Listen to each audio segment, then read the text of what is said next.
Судството е пред нови реформи, но и пред клучната задача да ја врати довербата кај граѓаните, за која министерот за правда Никола Тупанчевски потврдува дека е мала.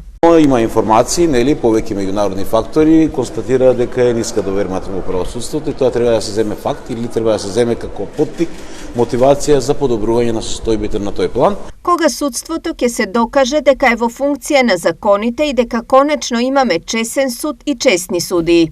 Перцепцијата на правосудството за правосудството ќе се подобри само во оној момент кога ќе докажеме како држава дека навистина за тешки кривични дела, без оглед од која сфера се, дали се работа за кривични дела од економскиот криминал, компјутерскиот и така натаму, ќе има пресуди кои што ќе бидат пропорционални на неправото. Тупанчевски засега е последниот министер за правда кој повикува и ветува судство со доверба која кај граѓаните е помало од 10%.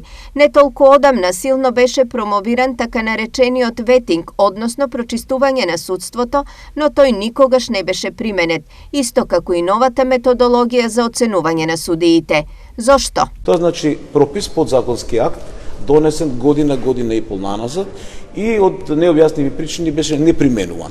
Меѓутоа, дефинитивно, веќе стигнуваме во период каде што тоа веќе од судскиот совет не само ветено, туку почнува да се имплементира таа методологија и верувам дека ќе даде резултати и на тој план ќе се подобрат драстично состојбите.